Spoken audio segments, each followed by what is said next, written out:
ಹೋದ್ವಾರ caste and income ಸರ್ಟಿಫಿಕೇಟ್ಗೆ apply ಮಾಡಿ ಬಂದಿದ್ದೆ ಅಂತ ಹೇಳಿದ್ನಲ್ಲ, ಅದರ ಮುಂದುವರಿದ ಕತೆ ಇವತ್ತು ಶುರುವಾಗಿದೆ. ನೆನ್ನೆ ವಿ ಎ ಕಾಲ್ ಮಾಡಿದರು. ನೀವು ರೇಷನ್ ಕಾರ್ಡ್ ಕಾಪಿ ಹಾಕಿಲ್ಲದೆ ಇರೋದ್ರಿಂದ ಅಪ್ಲಿಕೇಶನ್ನ ಹೋಲ್ಡಲ್ಲಿ ಇಟ್ಟಿದ್ದೀವಿ. ಒಂದು ವೇಳೆ ನಿಮ್ಮ ಹತ್ರ ರೇಷನ್ ಕಾರ್ಡ್ ಇಲ್ಲ ಅಂತಂದರೆ ರೇಷನ್ ಕಾರ್ಡಲ್ಲಿ ನೇಮ್ ಡಿಲೀಟ್ ಮಾಡಿರೋ ಅಕ್ನಾಲೇಜ್ಮೆಂಟ್ ತೊಗೊಂಡು ಲಾಯರ್ ಹತ್ರ ಕಾರ್ಡ್ ಇಲ್ಲ ಅಂತ ಒಂದು ಅಫಿಡವಿಟ್ ಮಾಡಿಸ್ಕೊಂಡು ಬನ್ನಿ ಅಂತ. ಹಾಗಾಗಿ ಇವತ್ತಿನ ನಮ್ಮ ಪಯಣ ಕೋಟೆಯಲ್ಲಿ ಈ ಫ್ರೆಂಡ್ ಕಂಪ್ಯೂಟರ್ ಸೆಂಟರ್ ಇದೆಯಲ್ಲ, ಇಲ್ಲಿಗೆ ಬಂದರೆ ನಿಮ್ಮೆಲ್ಲ ಆನ್ಲೈನ್ ಕೆಲಸಗಳು ಸರಾಗವಾಗಿ ಆಗುತ್ತೆ. ಎಲ್ಲ ರೀತಿಯ ಅಪ್ಲಿಕೇಶನ್ಸ್ಗಳನ್ನು ಇಲ್ಲಿ ಹಾಕ್ಕೊಡ್ತಾರೆ. ನಾನಂತೂ ತುಂಬ ವರ್ಷದಿಂದ ಇಲ್ಲೇ ಹಾಕಿಸ್ತಿರೋದು. ನಮ್ಮನೆ ಕಾರ್ಡಿಂದ ನನ್ನ ಹೆಸರು, ಹಸ್ಬೆಂಡ್ ಮನೆ ಕಾರ್ಡಿಂದ ಅವ್ರ ಹೆಸರನ್ನು ಡಿಲೀಟ್ ಮಾಡಿ ಅಪ್ಲಿಕೇಶನ್ ರೈಸ್ ಮಾಡಿ ಆ ಅಕ್ನಾಲೇಜ್ಮೆಂಟ್ ತೊಗೊಂಡು ಫುಡ್ ಆಫೀಸಿಗೆ ಬಂದರೆ ಅವರು ನಂದನ್ನು ಇವಾಗಲೇ ಕನ್ಫರ್ಮ್ ಮಾಡ್ತೀವಿ, ಆದರೆ ನಿಮ್ಮ ಹಸ್ಬೆಂಡನ್ನು ಮಾಡೋಕ್ಕಾಗಲ್ಲ, ಅವರ ಇನ್ಕಮ್ ಸರ್ಟಿಫಿಕೇಟ್ನ ತೊಗೊಂಡು ಬನ್ನಿ ಅಂತ ಹೇಳಿದರು. ಯಾಕಂದರೆ ನಮ್ಮ ಪತಿ ದೇವ್ರದ್ದು APL ಕಾರ್ಡ್. ಹೇಗೆ ಅಂದರೆ ನಮ್ಮ ಮಾವ ಅವ್ರಿಗೆ ಗೌರ್ಮೆಂಟ್ ಜಾಬ್, ಈಗ ಅವ್ರ ಸದ್ಯಕ್ಕೆ ರಿಟೈರ್ ಆಗಿದೆ.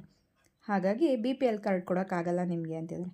ವಾಸ್ತವ ಸ್ಥಿತಿ ನೋಡಿದ್ರೆ ನನ್ನ ಗಂಡನಿಗೆ ಕೆಲಸ ಇಲ್ಲದೆ ಖಾಲಿ ಕೂತಿದ್ದಾರೆ.